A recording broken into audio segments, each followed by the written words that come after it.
This is the perfect lens for a very specific type of person, but I don't think that person's me. What's up, my dude? Your friendly neighborhood Tony here, and welcome back to the Spare Tech Room, where I try to help you make better tech choices. And in today's video, we're going to be taking a look at Sony's 24-50 f2.8G lens, which is one of the more interesting lenses that Sony's released recently. It's pretty small and lightweight, and when you first look at it, it seems like it might be the perfect match for my A7C II. You see, I've been hunting for the perfect everyday lens to keep attached to that camera. Something small and lightweight, of course, but also versatile and simple enough that I could just leave it on the camera pretty much full time. But after spending a few weeks with this lens, I realized that it's not quite what I'm looking for, and I'm gonna tell you exactly why. But before we get into that, let me tell you about what this lens brings to the table. Now, if you're not familiar with Sony's lineup of lenses, the G series is basically a step below what they call their G Master, which is like the super expensive, elite, top level lenses that Sony makes. So this is gonna be a step below that, but also way less expensive. Now, this one in particular covers a focal range of 24mm to 50mm, which is a very interesting range. Honestly, pretty good for most day-to-day shooting. You know, you can go out to 24mm, which is going to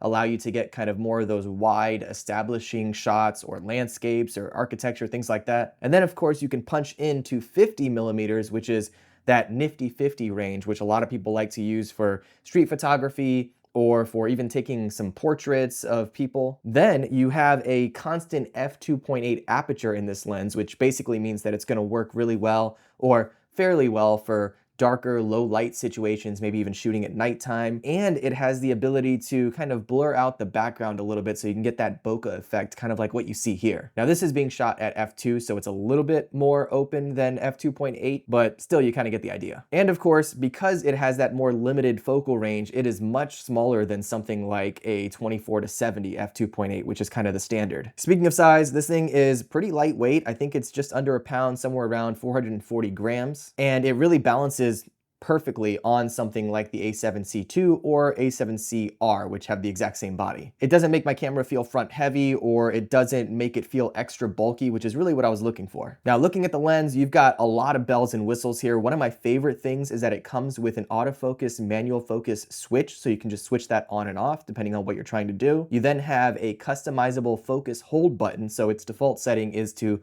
focus hold, but you can reassign that to whatever you need. You have an aperture ring, which has the ability to be clicked and unclicked. There's a little switch here that can turn that one way or the other. A lot of times when people are shooting photography, they prefer a clicked aperture because you can just lock it down into whatever aperture you're trying to shoot at. But if you're maybe shooting video and you want the option to switch between apertures more smoothly, then you just turn that click off and it will cut through pretty easily. Speaking of being able to switch the apertures smoothly, really the focus ring is pretty nice and easy to maneuver. The zoom ring is also not bad. It's a little tighter, but I have no problem with it at all. And this lens has a 67mm diameter, so when it comes to attaching filters and things like that, it's a pretty standard size, and it's not gonna be super huge like a lot of the other Sony lenses that can get up to 82mm in diameter. Now, in terms of image quality, I mean, it is pretty fantastic. I'm not gonna show a bunch of my pictures though, because I don't want you guys judging how terrible my photography is.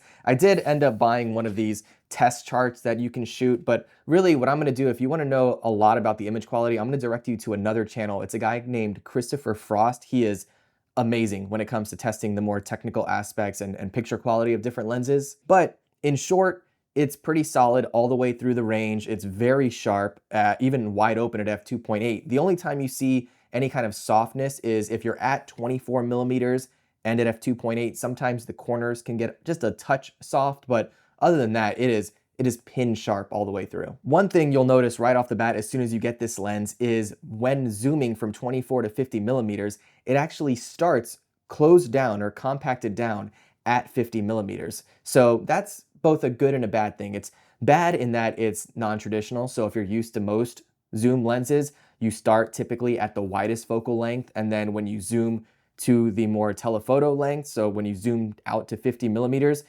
typically it will extend the lens, but in this case, it's reverse. Now, where that can be a good thing is if you shoot a lot at 50mm, that means that this is gonna be at its most compact state at that range. So if you're someone who shoots a lot of 50mm, that might be great for you. But of course, likewise, if you tend to shoot a bit wider, you could have some problems there. But really, you know, aside from all that, in short, when it comes to picture quality, it's gonna give you that kind of standard, clean, almost clinical look that a lot of Sony lenses give you. So you're not gonna run into any problems there. It's genuinely great. But that's where things start to get a little iffy for me. And that's really where you start to realize that this lens is for a very specific person. And I think for me, it really comes down to the range. You see, 24 to 50, as I mentioned, is really great if you are into like street photography or, shooting in like urban environments where things are closer up. But if you're trying to either get any additional reach, if you're trying to,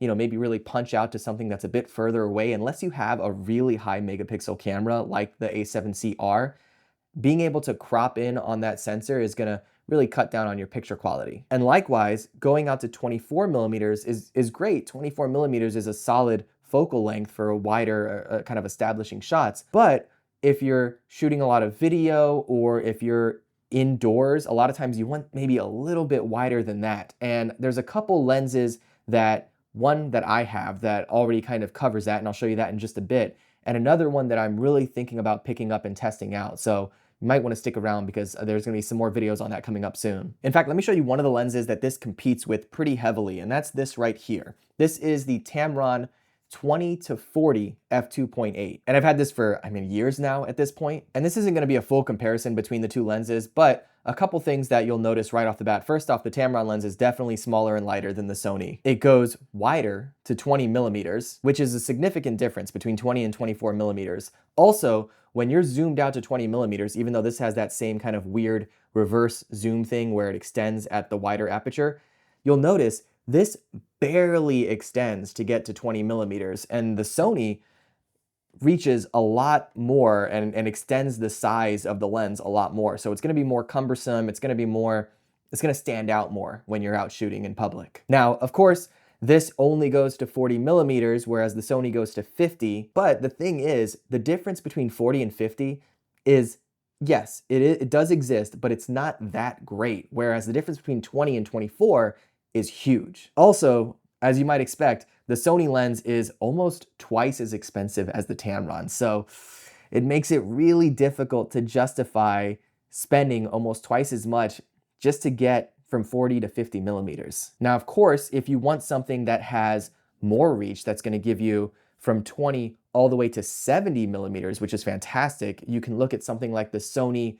20 to 70 f4. And that's actually gonna be the next lens that I pick up to test out. Now, of course, it's an f4 lens, which means that you are losing out on a stop of light going from f4 to f2.8 with something like this lens here. But you're going from 20 millimeter all the way to 70, so getting a much wider range. And also, if I'm being honest, typically when I'm shooting in lower light, it's gonna be maybe at nighttime when I'm out and about visiting a city, a downtown area or something like that. And in those environments, I typically don't wanna be walking around with a larger flashy lens. What I'll usually do in those cases is just throw my 35 millimeter f1.8, which is the lens I'm using for this camera. I'll throw that on the camera, and that's gonna give me additional light and make it easier to shoot more in the dark. And it's smaller, so it's less visible for people that might want to grab and snatch your camera. The truth is, when you're out shooting at nighttime, especially in a city that you might not be familiar with, it just doesn't feel super comfortable to have a big, expensive piece of glass on the front of your camera. So I'm really kind of torn here. Let me know what you think in the comments below. Would you stick with the 24 to 50 G lens, or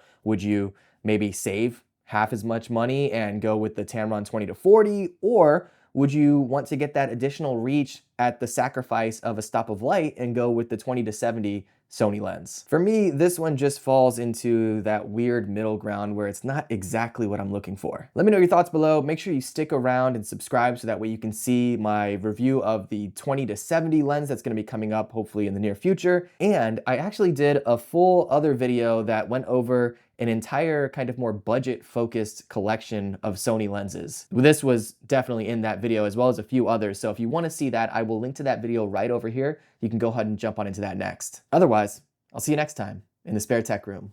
Be good.